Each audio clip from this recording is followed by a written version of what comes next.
pasukan yang besar. Tetapi dikatakan ayat 16, grafiknya mulai menurun. Kapan itu saudara? Pada waktu sukses. Pada waktu sedang hebat, sedang populer. Saudara. Seringkali pahlawan itu perangnya justru pada waktu santai, saudara. Daud hebat dalam peperangan, tapi jatuh waktu santai kan. Yang lainnya perang, dia disotor rumah. Bahaya loh Pak Somi di menara itu. Kalau lihat di bawah ada orang mandi, bahaya. Bisa jatuh Andreas Kristandi.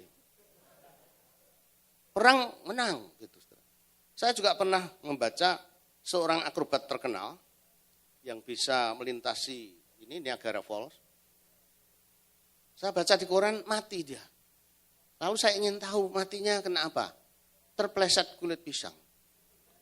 Saudara, kadang-kadang orang hebat di pelayanan dalam peperangan, tapi setelah sukses pas santai, bisa kalah sama kulit pisang.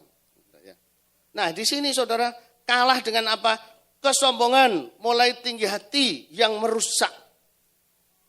Nah bagaimana dia tinggi hati? Kita sudah membaca dalam kitab Keluaran Imamat, bahwa siapapun kecuali imam yang sudah ditabiskan, itu yang boleh melayani Tuhan, mezbah Tuhan yang Maha Kudus.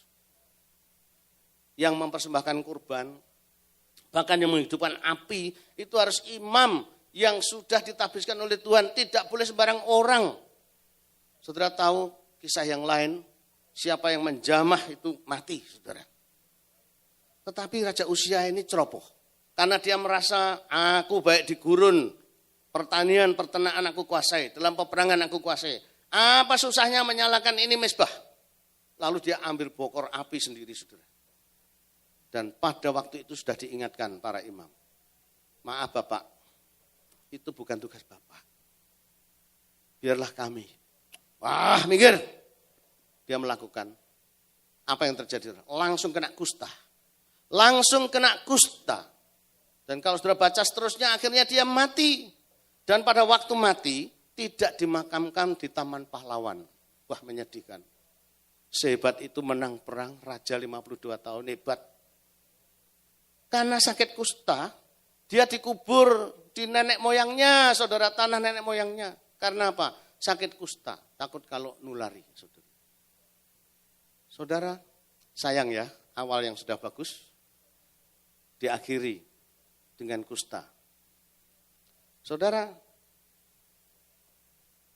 ini sebabnya pada waktu Yesaya melihat, menyaksikan sendiri idolanya ini mati. Waduh, dia broken hearted, saudara. Dia patah hati, dia sedih sekali. Nah mengapa? Dari kitab Talmud ini tradisi Yahudi, ternyata Yesaya itu juga punya hubungan saudara sepupu dengan Uzia. Lalu Yesaya ternyata sekretaris pribadinya Raja Uzia. Jadi punya hubungan yang dekat. Coba kita baca, ini ayat 20 Tawarikh tadi ya.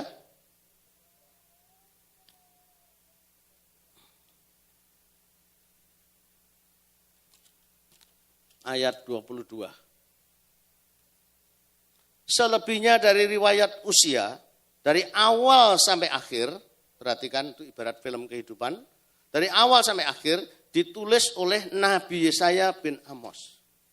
Jadi punya hubungan persaudaraan, punya hubungan pekerjaan dan pelayanan, dan Uzia adalah idolanya. Wah, betapa jayanya bangsa Yehuda. Siapa yang bisa menggantikan dia dan sebagainya. Nah pada waktu dia patah hati, hancur hati, sedih dan menangis sejadi-jadinya, inilah tiba-tiba Tuhan datang memberi suatu vision, penglihatan. Dikatakan Yesaya pasal 6 ayat 1 tadi, maka mataku melihat Tuhan. Sering ya saudara, kita ini tidak melihat Tuhan sebelum patah hati. Amin. Ada yang mau bersaksi? Saya beri waktu 1 menit.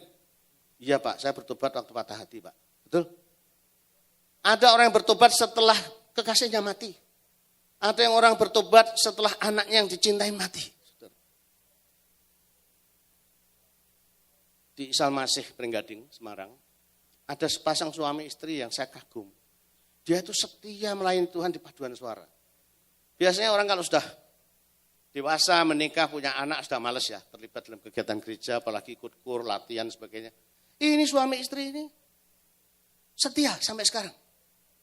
Maka saya dekati, saya tanya, Bapak Ibu boleh saya tahu? Saya lihat selama ini Bapak kok setia ikut kur. Apa alasannya? Begini Pak, dengan agak sedih dia cerita. Saya punya anak 3 perempuan cantik-cantik. Senang menyanyi, rajin ke sekolah minggu. Senang memuji dan menyembah Tuhan. Satu ketika, saya jemput dari sekolah minggu. Istri saya di rumah. Naik stasiun. Entah bagaimana, saya ceroboh. Saya melintasi rel kereta api. Saya terjang, Pak. Saya selamat. Tetapi 3 orang anak saya jadi korban. Yang 2 mati, Pak. Langsung mati. Yang paling kecil terlempar masuk sungai, justru hidup. Langsung saya tanya, Pak, saya kok sulit membayangkan. Bapak kan dari gereja menjemput anak sekolah minggu yang cantik-cantik, mau pulang menemui istri. Waktu Bapak sampai di rumah ditanya istri, kira-kira ngomongnya seperti apa? Saudara saya bayangkan. Saya bisa membayangkan istrinya pasti pingsan, saudara.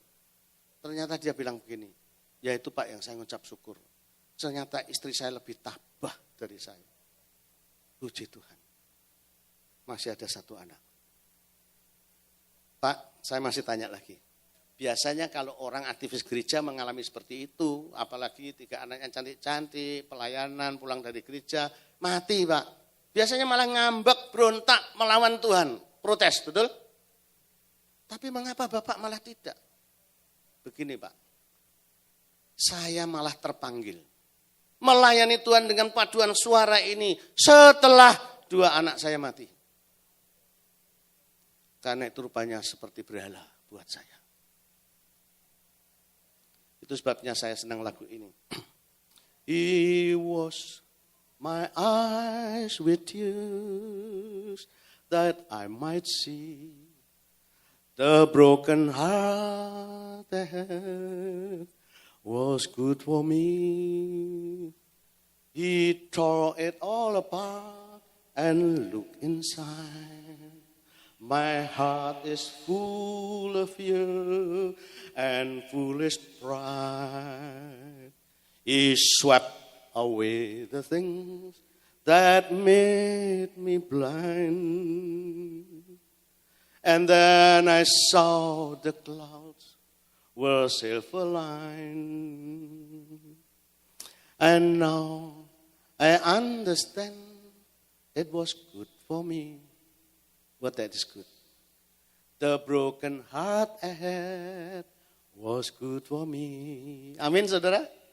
Oh betapa banyak orang yang melihat Tuhan, mengenal Tuhan itu justru pada waktu patah hati, hancur hati. Pernah enggak saudara ngalami segitu? Atau mau menunggu? Mau menunggu anakmu mati, istrimu mati, mobilmu baru ringsek, pacaranmu gagal, saudara. Kamu drop out, enggak lulus-lulus, mahasiswa abadi. Cari kerja enggak dapat, saudara. Menunggu seperti itu. Lalu saudara termenung. Koyong ini rasane. Saudara ya. Dadi wong ora duwe. Ya, saudara. Rono rene diece. Kok koyok kere. Saudara, self pity. Apa saudara mau menunggu itu sampai idolamu diambil oleh Tuhan? Baru kamu bisa melihat the silver lining on the clouds. Kadang-kadang Tuhan izinkan itu terjadi. Juga dalam kehidupan saya dan istri dan keluarga. Kadang-kadang Tuhan izinkan. Kita perlu rendah hati, hancur hati, menangis Tuhan. 40 tahun lalu, ya 30 tahun lalu, waktu dari saya ceritakan. Terjadi kebonroani besar di Semarang. Karena apa? Mereka itu setia dan kokoh sampai sekarang karena apa?